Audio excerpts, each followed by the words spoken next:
know about and see very clearly what the influence is, but maybe the influence of or inspiration from Magic the Gathering is the collectible card game is less clear. But the fating system is basically based on or inspired by Magic the Gathering, where ships are like decks and modules are individual cards. Of course, it's not clear cut. Of course, it's different media and all that. So in Magic the Gathering, they, of course, release new cards on a regular basis to keep the game fresh.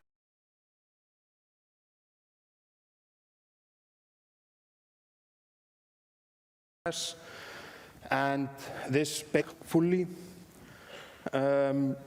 What we want to look at now is if it's something that we can go back to, if we can sort of make that root vision bloom again.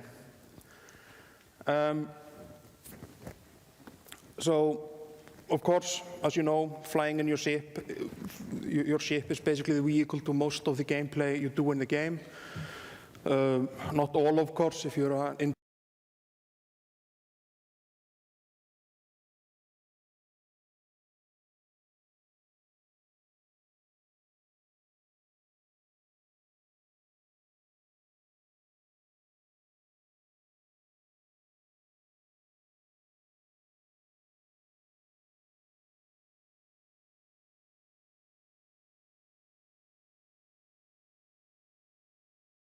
sort of combated the stagnation which we don't want to happen by adding new ships every now and then and some new module work and so on. But the key thing here is that in a sense, sort of looking at it in hindsight, the golden age of new modules and similar can be said to be from 2003.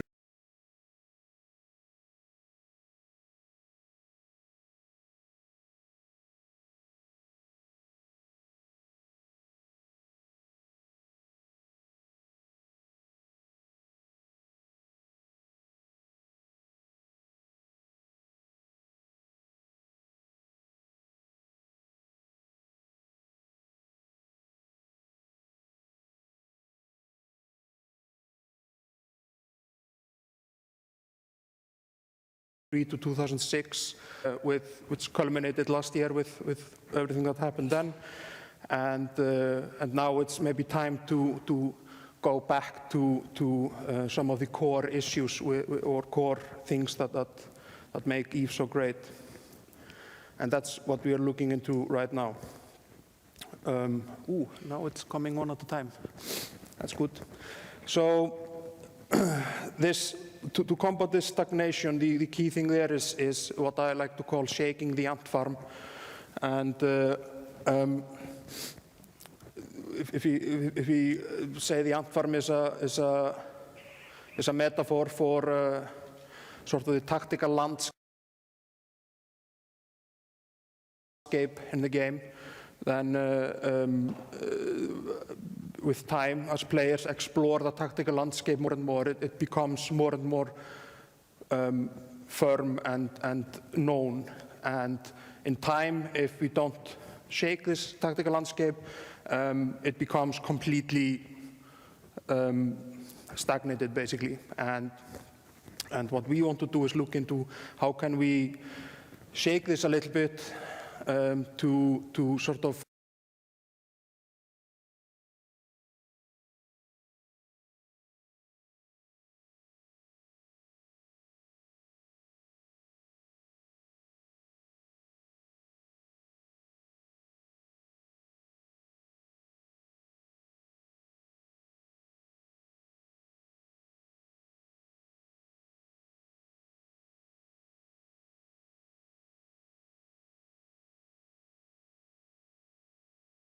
keep the exploration of this tactical land to shake the tactical landscape. We also want to define the tactics and counter tactics in the game very clearly. this is basically in a good place already. I mean, we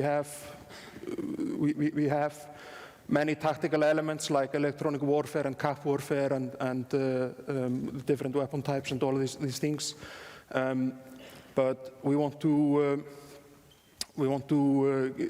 get them into sort of a rhythmic metagame shifts. By that I mean that, let's say, I have a module A that is an offensive module of some sorts, and then we have a module B that is a counter to that module. If players start to use module A a lot, that is then an incentive for people to start to fit module B more to counter that. And at a certain point, there sort of is a tipping point where using module A no longer is so viable because so many people are using the countermeasures to it.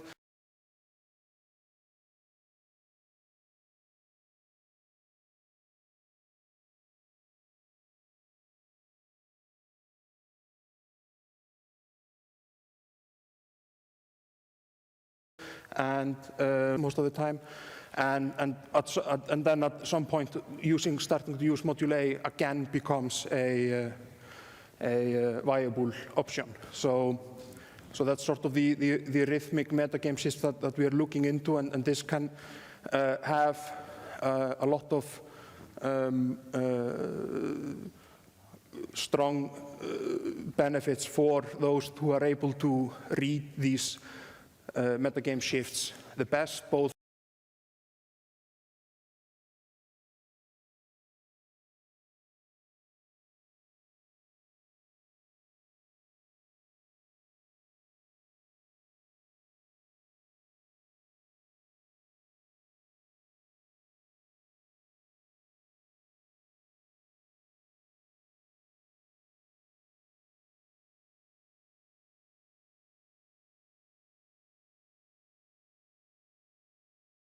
on a tactical level, of course, but also on an economic level. In a fluid metagame, that will not be the case, and something that was great 6 months ago may be not so great today, and vice versa.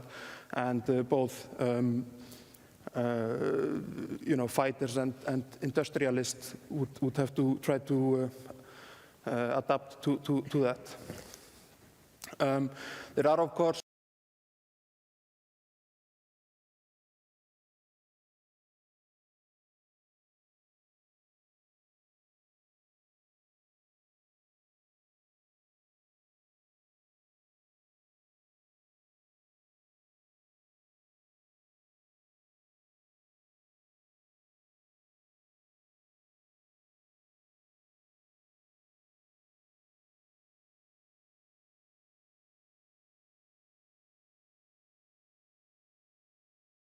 a few things to months training for a particular tactic. You don't want to suddenly find a tactic completely useless, and so on. So these shifts have to happen slowly.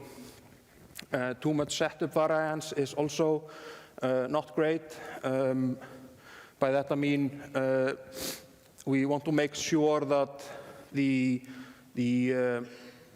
ship roles continue to be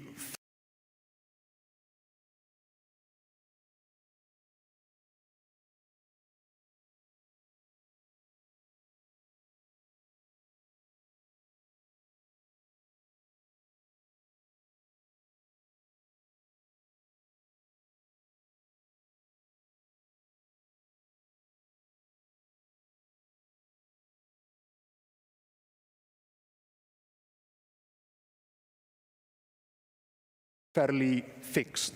By that I mean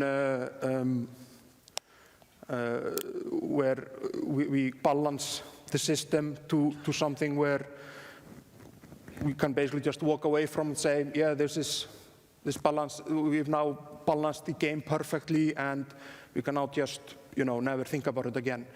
That ultimate balance is fine for some games, but for a evolving MMO, it's not really something that you can go for, because it will just become stale and boring after a while. And another important factor, which means that ultimate balance is a myth, is that we don't want to, and we really can't, enforce fairness.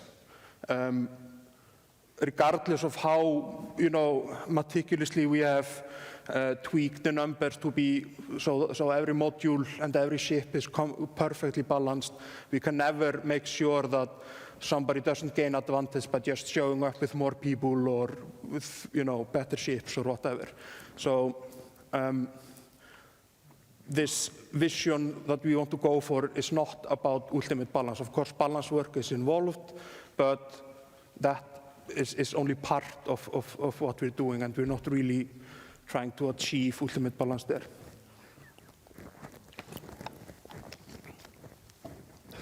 So, next slide. The tactical metagame, just a few more points on further points on that. Just re-emphasizing that we're not going to completely overhaul,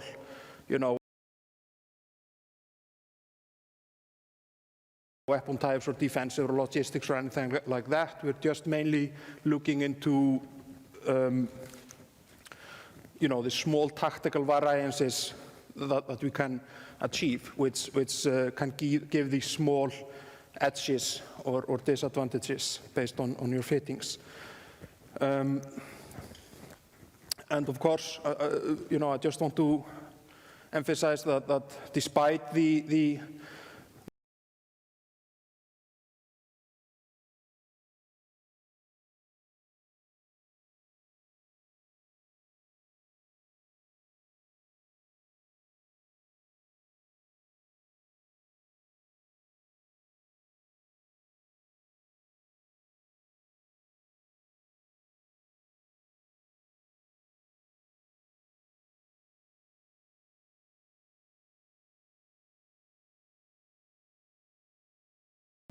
today to be able to, for that ship necessarily to be an Uber ship 2 years down the line. Just like nobody's flying a ship that was Uber 7 years ago or whatever. So we also want to explore a little bit powerful effects with powerful counters, because that can create interesting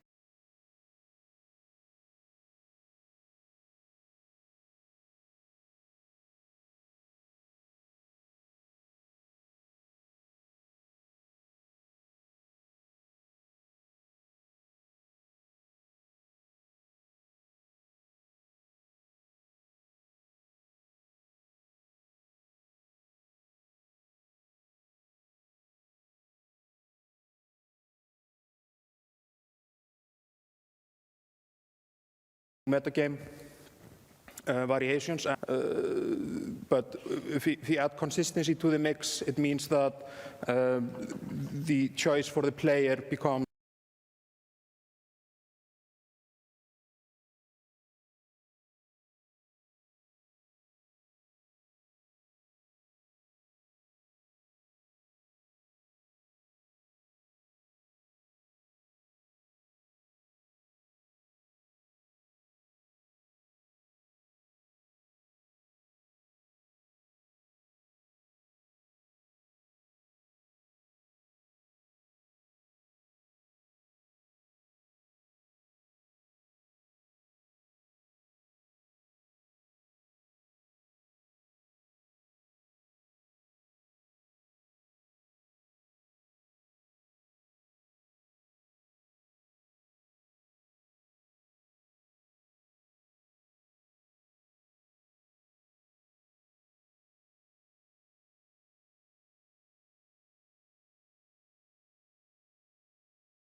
sort of choosing between, do I want to go play stops, that artificial demand will disappear and the underlying problems will show through. But this basic system is why we can say that Eve has no end game, because this is a cyclical machine. It goes in cycles. It's not a linear machine. So, and we basically want to do the same for modules, that there's a cyclical life to them. And how this regards to module work is that we should try to make modules that encourage conflict and thus spur economic activity. Just a few other things I want to mention as sort of things that we are looking into trying to improve. This, of course, is not something that we can or want to stop entirely. I mean, it should always be favorable to be well organized and have a lot of friends. But we definitely don't want that to be too powerful, because that undermines the whole tactical landscape. I mean, if me just bringing, 1,000 people will always counter more than what ships or fittings people are using, it just makes the tactical landscape of modules meaningless. So here I'm sort of basically claiming that this is something that needs to improve. People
can probably. But for this first release, the Inferno release, we still wanted to sort of show that something was going on, and so we decided to do a vertical slice sort of things that we are looking into, not do a complete overhaul of anything, but more of just sort of a little bit of most things. And this helps us in identifying, how fast can we churn this stuff out? How long is the development process, and is there some tool work required, and all this stuff. A big part of what we'll be doing is just collecting data and ideas, and here we've been very careful with trying to sort of get input from as many as possible. And part of it is using the in-house data collecting methods that we have, which I'm glad to say we are improving massively right now, which is very good and about time, some would say. But also just brainstorming and idea gathering from everybody. I had a forum thread in the ideas sections, and it's up to, I don't know, 40 pages or something, or 30 something, and a lot of good stuff in there, and from a lot of people, and I've basically gathered massive Excel sheets full of ideas and possibilities. But all this work can be broken down into two main avenues. It's fixing existing stuff and adding new stuff. On the fixing existing stuff front, it's underperforming modules and module groups. Here I'm thinking about stuff like cap batteries and passive targeting and ECCM and stuff like that. Technically broken modules like defender missiles and such. Unbalanced module variations. These are basically, there are some cases of there not being a good enough balance between the meta levels, and some meta level, not necessarily the highest one, being just clearly better than the rest. And general balance work, which usually then results from us having done something wrong. On the adding new stuff front, we want to fill in missing module tactical gaps. That means, sort of identify what tactics and counter tactics are there in there right now, and where is sort of missing gaps in that.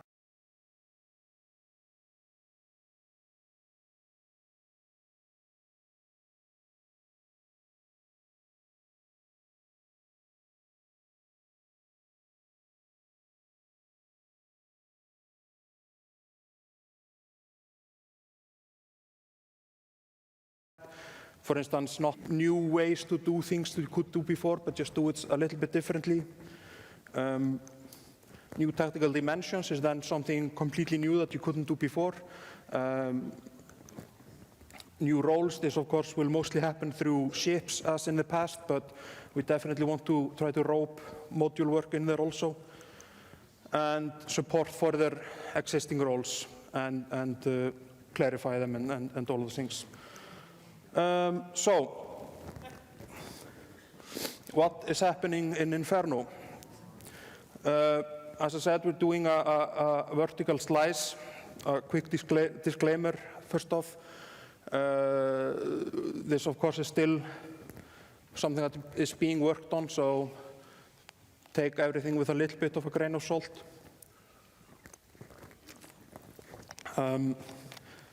But maybe another disclaimer is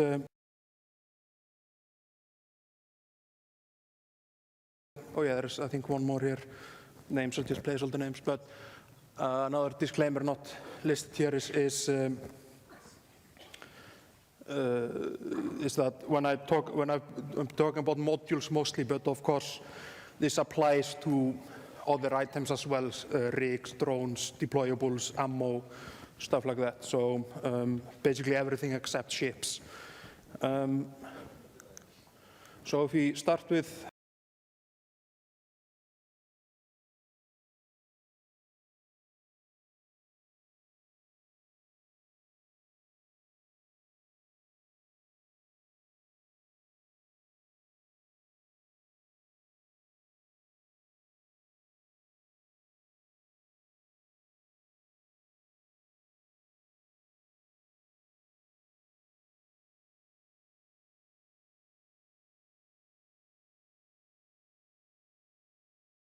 the new modules that we an escape mechanism. I'm not saying it can never be used as an escape mechanism, but that's not the main use case. And we want to use the spool up, high reactivation time, and the fact that it can't be stopped by warp scramblers and bubbles. So to sort of counter it. We're also adding one more disruption field. This bubble has a very large radius, but it only stops the tactical warp. But the other deployables will also stop the warp. So this is just sort of an extra option on that. I mentioned that some weapon types didn't have damage amplifiers. Drones are one example of it.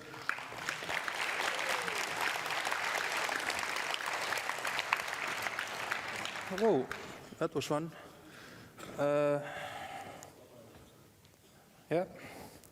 So yeah, there's a lot of stuff that we want to do with drones. This is sort of just the first step there.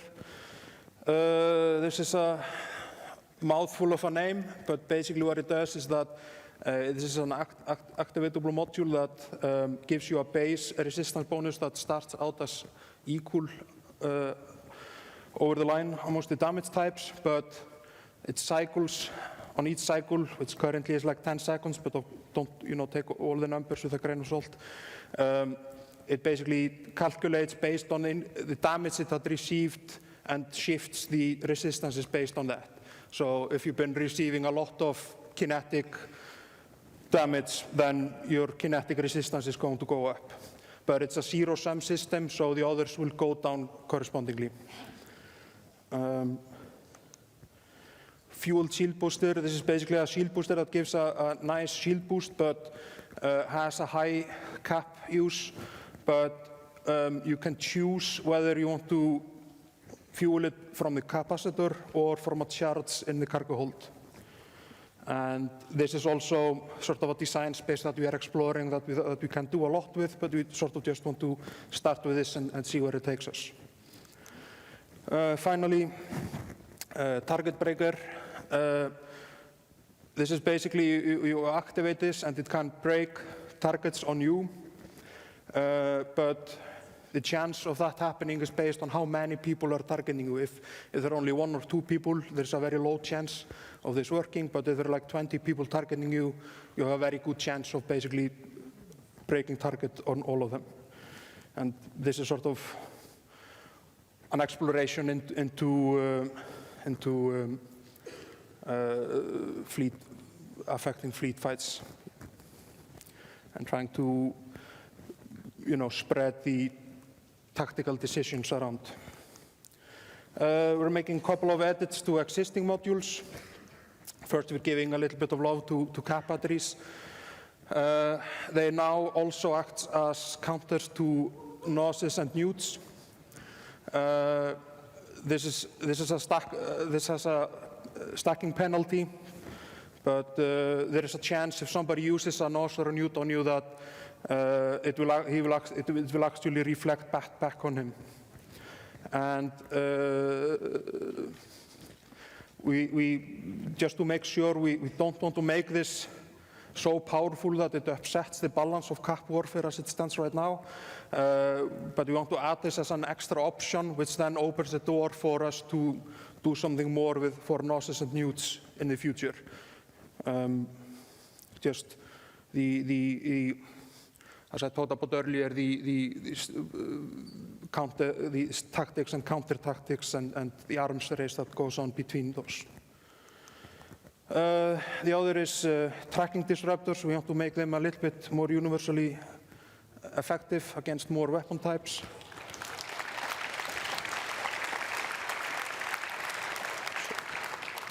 yeah, so they affect missiles now also.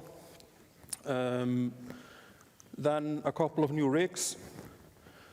One is actually just based on something that exists already. We have the ionic field projector, which increases max targeting range. But we want to make an extreme version of that, basically. This would only be small, but would give, I think the ionic field projector gives something like plus 25% right now. We would be like tripling that or something like that. And, you know, the use case is basically frigate snipers, you know, looking at how that pans out.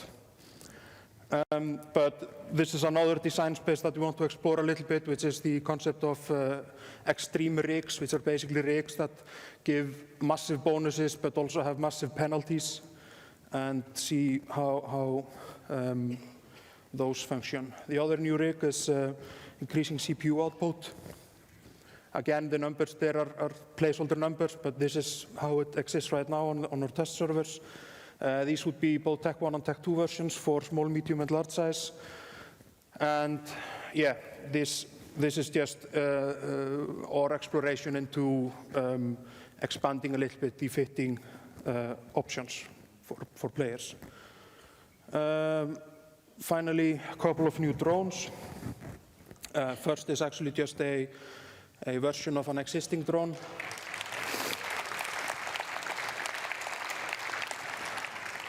And yeah, we already have the heavy version, but here we're getting a lighter medium version, of course, with reduced stats. And the other is a salvage drone.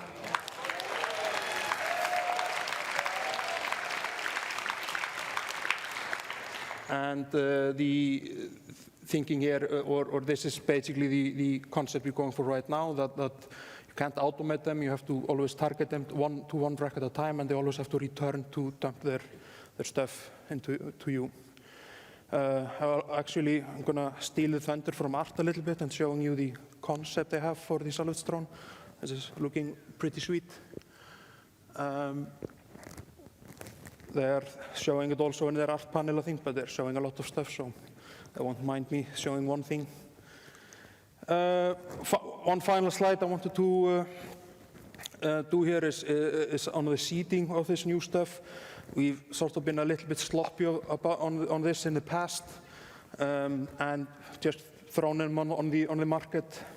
But I want to sort of expand the horizon there.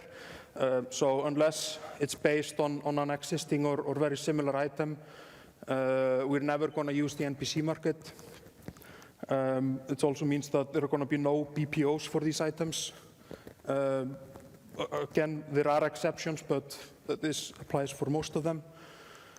And we're sort of looking into different ways of seeding stuff into the game. We're probably not going to use all of these methods right in Incursion, in Inferno, sorry. But we want to sort of start spreading this around and make the acquisition of the PPCs more of a gameplay element. And so just sort of a quick blurb on the future. We, of course, have a huge list of stuff to go through. I'm not going to list any of them here because I don't want to make false promises on anything that might happen. There's a lot of good ideas that have been compiled from many sources, and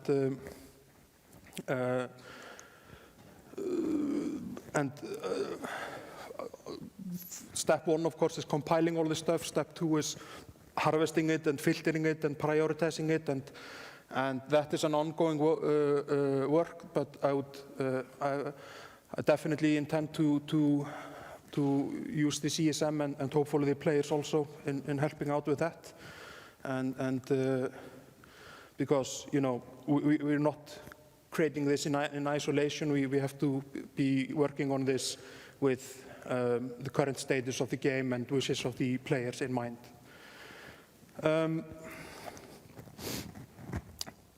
Yeah, so one final point here about themed expansions or seasons, which is sort of a dream that we can hopefully achieve sometimes in the near future.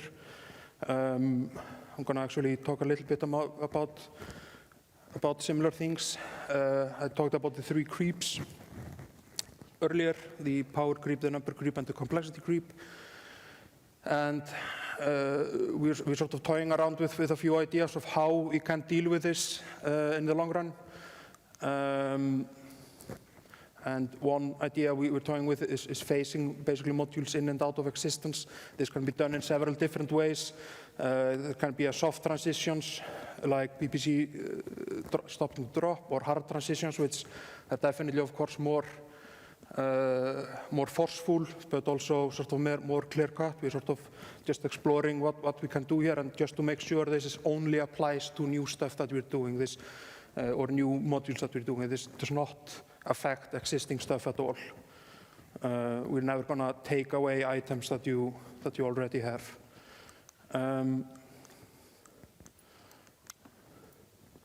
So yeah, I was talking about the seating earlier. This sort of ties into why we are exploring the seating. It's to give us this control of what is available and what not. And that sort of dovetails nicely with the themed expansions I was talking about. So we can have the winter of cap warfare or whatnot, just based on what we are focusing on in that given season or period. And but again, the roadmap for all of this is still being created. So I can't show you the finalized list of exactly what we're going to do, but I think we just wanted to sort of give you a quick snapshot of what's going on. So yeah, just want to remind you that the roundtable for modules is today at 5 o'clock. So until then, you can, I don't know, spend your time watching the Eve keynote or some boring stuff like that. But I think we have time for some Q&A. What's the time, by the way? Okay, so we have maybe a time for a few questions. I think that's all. So thank you.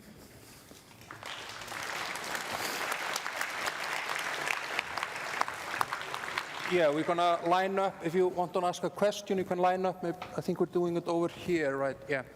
There's a mic here, a microphone here for questions.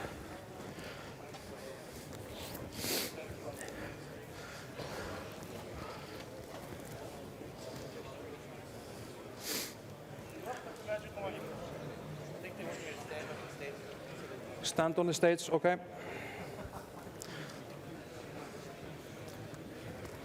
So yeah, hi. Hello. Okay. It's not really well, it's more just a question. What's your take on yeah. I hear exactly anything. I'm going to tell a little louder, sorry. What would be your take on local scrambling modules, something that would scramble you out of the local channel, that we're working with a cloaking device or something similar? And just an idea we've been thinking about for the past few months. It's just an idea. Something about local channel, that's... Yeah, just scramble you, basically cloak your scouts, make your scout unavailable. Taking away the local channel. We have been discussing this, not necessarily from a new module, but basically just something that we might want to do by default. But there has been no decision made on that.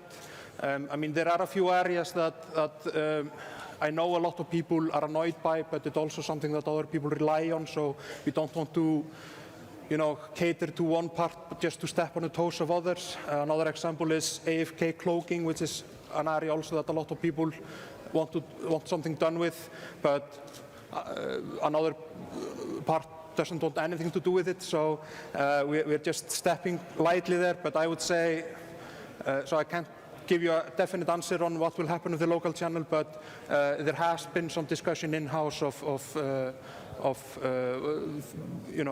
options that we have there. Okay, yeah, no more time, so we're out of time. Sorry, guys. Hope to just see you at the roundtable. Thank you.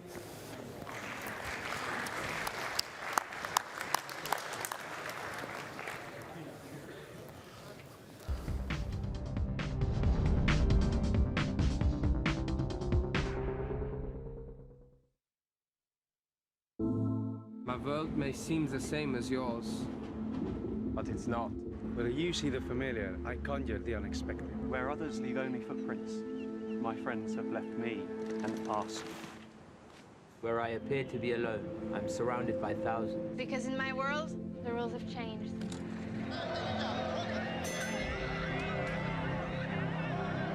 All the world is a playground.